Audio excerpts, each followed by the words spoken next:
everyone.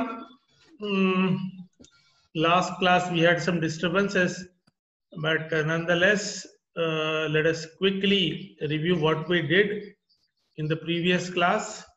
We started off with analog to digital conversion, and in that we had seen that the analog signal can be converted into digital form by using successive approximation method. If you remember, in the successive approximation method, you had the similar comparator, op-amp as a comparator, and instead of a ramp generator, you had D2A converter. So what we, hopefully I'm audible and visible. So in the successive approximation method, we generated the clock pulse train, which was corresponding to my analog signal approximately. So if the analog signal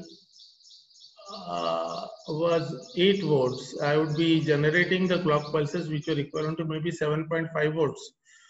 And those pulse trains would give me, so this gate will be open only for clock pulses. This end will be closed. This port will be closed. So approximately 7.5 volt equivalent of digital signal I would be generating, and then it will show some digital signal corresponding to those pulse trains, and the same signal was converted into analog form by using D2A converter. And as you know, it was 7.5 volts. So original signal is 8 volts, and generated signal by the clock is around 7.5 volts. So this successively I go on increasing, and then this gate will be opened, or this port will be opened only when the generated voltage signal is approximately equal to my unknown analog signal. Okay, so the analog signal, so approximately equal to or greater than analog signal. So then the comparator compares that value, and this port will be electronically opened. So when this generated voltage becomes equal to my analog voltage, that indicated, the counter indicated the digital value. This is what was the principle of successive approximation type of ADC. Now ramp ADC, as I told in the last class, which we missed because of some network issues, ramp, the name ramp corresponds to a slope. Ramp means slope. As a mechanical engineer, you must have visited many of the service stations. जिथं wash केली जाते गाडी, तर तिथला mechanic नेहमी म्हणतो ramp वर गाडी घ्या. रॅम्प वर म्हणजे काय? A slope that I have, and I take the vehicle at some elevation, and from beneath also I can wash the car, I can make the repairs. So that is the ramp. Ramp means continuously varying signal. Now here, ramp type of ADC, instead of DAC, what I have is I have a ramp signal generator. Now ramp signal generator is continuously variable signal with respect to time that I am generating. So remaining part is same. So earlier in the successive approximation method, I was generating a known signal in stepped fashion, 7.5 volt once, 7.6 volt once, 7.7 volts once, till it reached 8 volt. As an example, 8 volt is my analog signal. So stepwise I was increasing the signal. Here the clock will be generating the signal, and the gate will remain open for these ports. For this port, for op-amp port, it will be closed initially.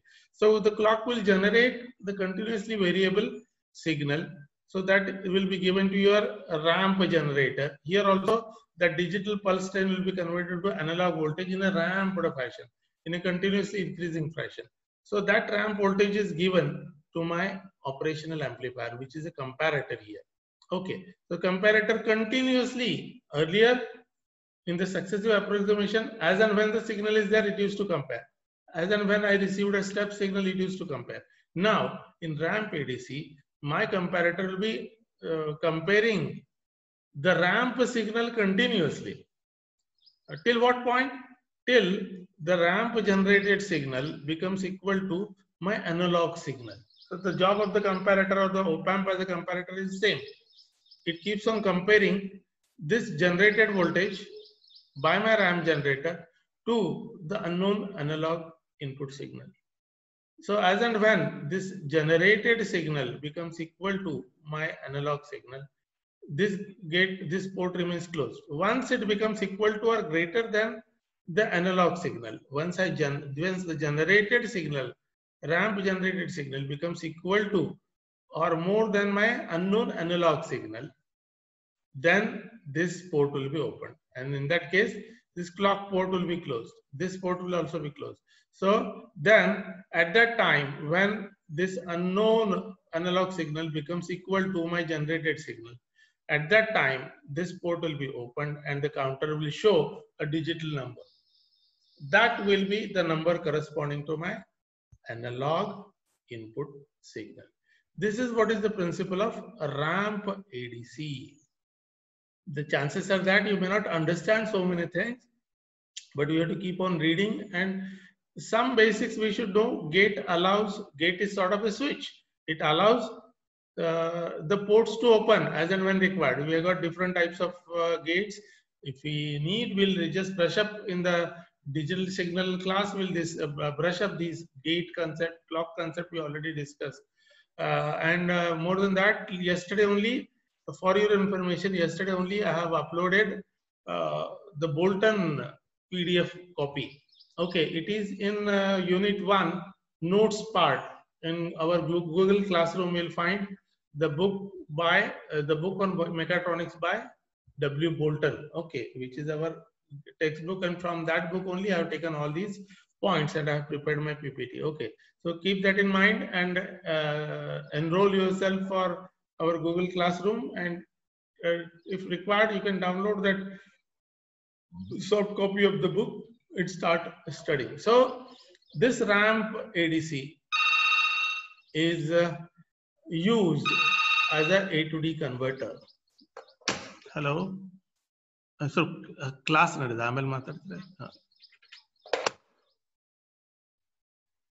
So the next we'll see the theoretical part that is mentioned here. The ramp, please be attentive. The ramp form of ADC involves an analog voltage which is increased at a constant rate, a so-called ramp voltage. So ramp voltage, if I plot it on my XY axis, X axis is the time axis and Y axis is the signal axis, maybe voltage axis. So I'll get a straight line maybe at 45 degrees. That is the ramp signal. What does it mean? Voltage is increasing continuously, proportionately with respect to time. So that's a ramp signal, a so-called ramp voltage, and applied to a comparator where it is compared with the analog voltage from the sensor. The time taken for the ramp voltage to increase to the value of the sensor voltage will depend on the size of the sampled analog voltage. Yes. So the iterations those are required for reaching out the unknown analog voltage will be, okay, that can also be set. Okay. When the ramp voltage starts, a gate is opened which starts a binary counter counting the regular pulses from a clock. When the two voltages are equal, the gate closes and the word indicated by the counter is the digital representation of the sampled analog voltage. So this is what is the concept behind ramp ADC. The next one is, rather this is the simple one and most frequently used A to D converter, flash type of A to D converter or direct type of A to D converter. Please be attentive. Okay, so what you can see, if you just see the diagram, instead of one comparator, one op-amp, I got number of op-amps. So just focus on this figure. I got number of op-amps and I have an encoder logic circuit here, and that from that encoder logic circuit, digital output is taken out. Now 3 lines are drawn there. That means it will be 3-bit digital output that will be coming. Okay, so this is what is the indicator of these lines. Then from each of the op-amps, I have got one output. Please be attentive. And for each operational amplifier, I have got minus means inverting port, plus means non-inverting port. So each op-amp has got one inverting port and one non-inverting. Minus corresponds to inverting port, plus corresponds to non-inverting ports. Like that, I have got non-inverting port and inverting port. What you can see here, the analog signal that I want to convert into digital form is just connected here, just here. It is connected to inverting port. Okay, inverting port of each of the op-amp. Please be attentive. So the analog signal which is to be converted into digital form is connected to inverting port. And all the non-inverting ports, all the non-inverting ports of the op-amp, operational amplifier, are connected together to a, this is called as a resistance ladder. It is called as a resistance ladder. Each one is connected to, this first one connected to a common reference voltage. This is called as the reference voltage branch. So to the non-inverting port of the op-amp, I am providing some reference voltage. I can decide how much voltage I want to give. I can give 5 volt, I can give 10 volts, I can give 15 volt, 12 volt, whatever it is. Okay, so this resistance ladder, just be focused on this. In this, each is this resistance ladder. What I can see, I am starting from least significant bit. Okay, so what is that least significant bit? If I have got a binary number denoted as 1100, which is the LSB, least significant bit in 1100. The rightmost bit, the first zero on the right hand side, is the least significant bit, and the highest bit, leftmost bit, 1100, the first leftmost one, is my most significant bit. Okay, so that 1100, what number it corresponds to? Starting from right, 2 to the power 0. 0 means I don't have that number. 2 to the power 1. 0 means I have got the number 1100. Note down somewhere, 1100. We are starting from rightmost digit now. The first rightmost digit is 0. What does it mean? It corresponds to 2 to the power 0 number. When it means 0, so that number 2 to the power 0 is 1, but that 1 is not there because 0 is there. So next is 2 to the power 1. That corresponds to the second 0 from right. So that number is also not there. This 2 to the power 1 corresponds to 2. The next digit, the third digit from right, 1100. Okay, so third one corresponds to yes. This is a valid number. So it is 2 to the power 2. 2 to the power 2, yes means 4. Plus come to the leftmost number. First one corresponds to 2 to the power 3. So that is 8. 1 means yes. So 8 plus 4 is 12. So 12, if the decimal number is 12, digital equivalent is 1100. Okay, okay. So the least significant bit, rightmost bit is 0. The leftmost bit is 1. So in this case it is MSB. Rightmost is LSB and leftmost is MSB. So in this circuit, the first operational amplifier corresponds to least significant bit, LSB, and the topmost operational amplifier corresponds to most significant bit. So please be attentive, friends. Okay. So this is a resistance ladder. What I have done, the non-inverting ports are connected to the resistance ladder. Non-inverting ports of each of the op-amps are connected to this resistance ladder. Okay, so the first step in the ladder corresponds to 1K ohm resistance, and it corresponds to 1 volt DC. Because I am giving some supply, depending on the resistance value, I'll be getting the impressed voltage, isn't it? So V is equal to IR, right? So whatever is the resistance value corresponding to that, I'll be giving that much voltage to this op-amp. So this branch, or the first step of this resistance ladder, corresponds to 1 volt. Second step corresponds to 2 volt. Third step corresponds to 3 volt.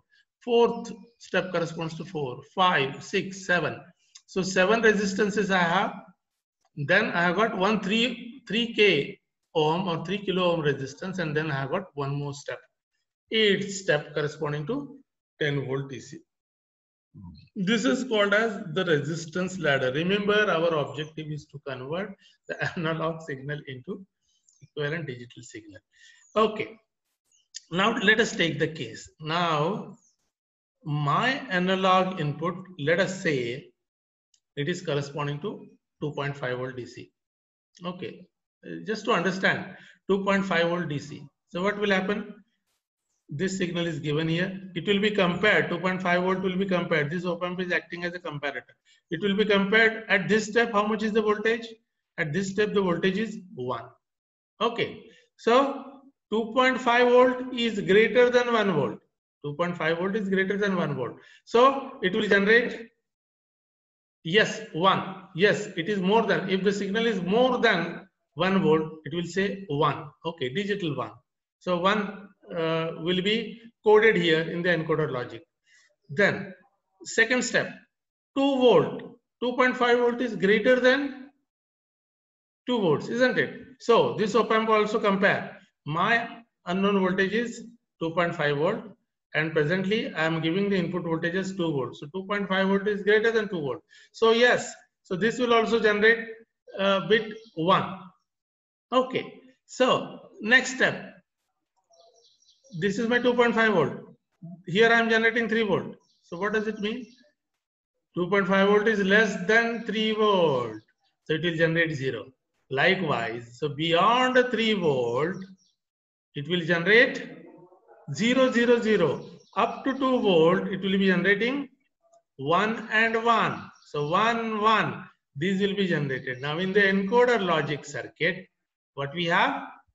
We have the Boolean logic operators here, which will generate a 3-digit or 3-bit number using this logic. As I have converted 1, 1, 0, 0, 0 is the number that I have corresponding to my 2.5 volt, isn't it? So that will be modified to provide me equivalent digital output. Okay. So let us repeat this discussion in the next class as G.R. Deshpande is appearing on the screen. We'll stop for today. This flash